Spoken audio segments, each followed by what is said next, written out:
Hello students, my self सत्यम स्वरूप। देखिए, competitive exam में टीचिंग से रिलेटेड कोई भी कॉम्पिटिटिव एग्ज़ाम अगर आप देते हैं तो वहाँ पे पियाजे डेवलपमेंट थियरी से क्वेश्चन स्वाभाविक रूप से आपको मिलेंगे। तो ये बहुत ज़्यादा इम्पॉर्टेंट टॉपिक है।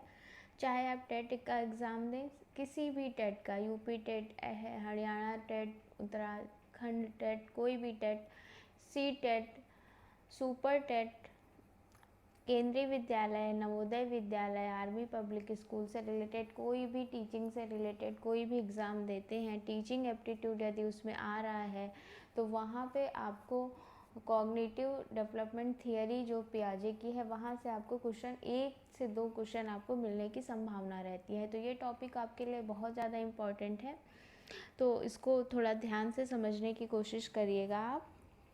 देखिए, सबसे पहले जीन पियाजे, इनका कंप्लीट नाम था। जो पियाजे एक साइंटिस्ट हैं जिन्होंने की आपको कॉग्निटिव डेवलपमेंट थियरी। पियाजे एक साइंटिस्ट, एक मनोवैज्ञानिक थे जो कि अपने इन्होंने जब ये काम कर रहे थे, इनको इंटेलिजेंस टेस्ट को फ्रेंच लैंग्वेज में इंटेलिजेंस टेस्ट को ये कन्वर्ट कर रहे थे, है ना। तो इनको ये चीज़ें समझ में आई कि जब ये क्वेश्चन को ट्रांसलेट कर रहे थे, फिर जब इनके टेस्ट को परफॉर्म किया गया और फिर उसको चेक किया गया तो ये देखा गया, इन्होंने ये ऑब्ज़र्व किया कि जो लॉजिकल थिंकिंग से रिलेटेड क्वेश्चंस हैं उन क्वेश्चंस को सॉल्व करने में स्टूडेंट्स को प्रॉब्लम आ रही है। स्टूडेंट्स कहने का मतलब एक छोटे बच्चे को प्रॉब्लम आ रही है, एज वाइज इन्होंने इस चीज़ को ऑब्ज़र्व किया। तो यहाँ से ये इंटरेस्ट लिया इन्होंने कि कैसे कॉग्निटिव स्ट्रक्चर डेवलप होता है और कैसे एक छोटा बच्चा जो होता है वो कैसे इस दुनिया की समझ को विकसित करता है। तो इस और इनका ध्यान गया और इनके जो खुद के बच्चे थे, सबसे पहले इन्होंने उनके ऊपर इस चीज़ों को धीरे धीरे ऑब्ज़र्व किया। जब वो ग्रो कर रहे थे तो ये उनकी लर्निंग को बहुत ध्यान से देखते थे और वहाँ से ये कंक्लूज़न ड्रॉ करते थे। फिर इन्होंने एक बड़े ग्रुप ऑफ चिल्ड्रंस पे इन सभी चीज़ों की टेस्टिंग की और वहाँ से इन्होंने जो कंक्लूज़न ड्रॉ किए, उस कंक्लूज़न के आधार पर इन्होंने संज्ञानात्मक विकास का सिद्धांत या पियाजे की कॉग्निटिव डेवलपमेंट थियरी हम जानते हैं वो थियरी दी। तो उस थियरी में कुछ एक बहुत सारी सी महत्वपूर्ण बातें इन्होंने बताई, कुछ सारे से पॉइंट्स बताए, उसको हम आगे देखेंगे। कुछ एक बातें जो हमें समझने की ज़रूरत है ये कि ये मानते हैं ये कि जब बायोलॉजिकल मैचुरेशन होता है, बायोलॉजिकल मैचुरेशन होता है,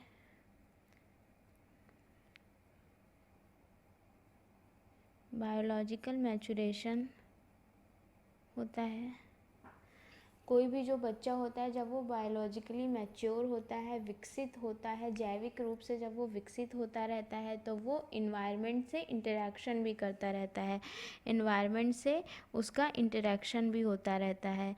तो इन दिस प्रोसेस वो क्या करता है, डेवलप करता है और इस डेवलपमेंट को हम या इसको पियाजे ने जो नाम दिया वो संज्ञानात्मक विकास नाम दिया या कॉग्निटिव डेवलपमेंट नाम दिया, कॉग्निटिव डेवलपमेंट, और इसको हिंदी में संज्ञानात्मक विकास कहते हैं। तो ये संज्ञानात्मक विकास को इन्होंने 2 फैक्टर्स पर आधारित माना। पहला फैक्टर है biological maturation and then environmental interaction. इन्होंने ये जीन पियाजे ये समझते थे और इन्होंने ये बताया अपनी थियरी में, इन्होंने जो बात बताई वो ये बताई कि जो कॉग्निटिव डेवलपमेंट होता है वो इंटरैक्शन के द्वारा बच्चा सीखता है।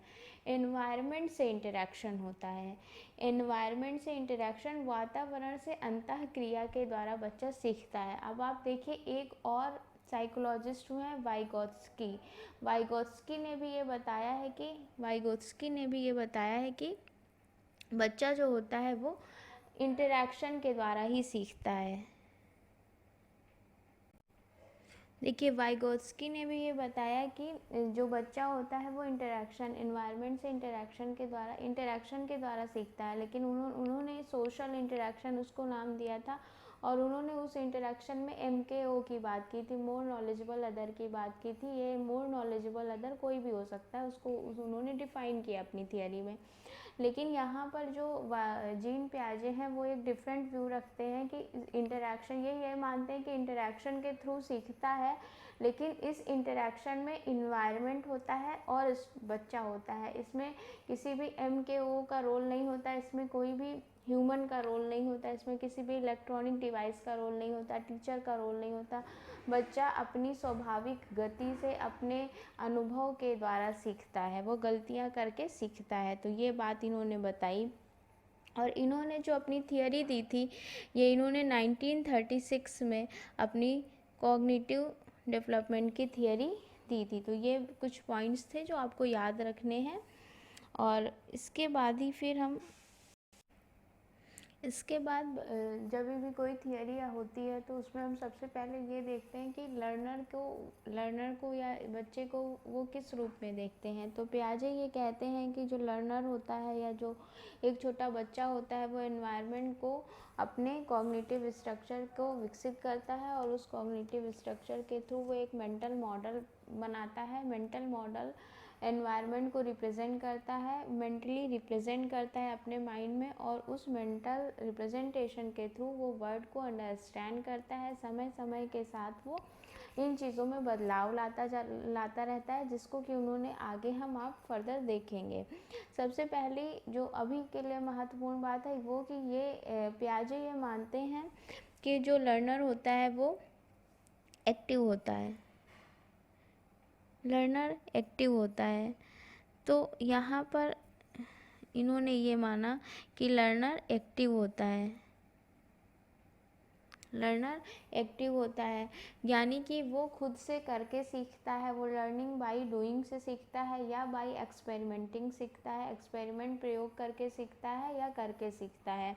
दूसरा इन्होंने कहा कि जो बच्चा होता है वो एक फिलोसोफर भी होता है, एक दार्शनिक भी होता है, क्योंकि वो अपने व्यू को विकसित करता है, वो एनवायरनमेंट से इंटरैक्ट करता है। उस इंटरैक्शन के दौरान वो जिस तरीके का प्रोस्पेक्टिव डेवलप करता है वर्ड के लिए, वो उसी प्रोस्पेक्टिव से अपने मेंटल रिप्रेजेंटेशन को रिकॉग्नाइज करता है, उसको आइडेंटिफाई करता है, उसको प्रिजर्व करके रखता है अपने माइंड में।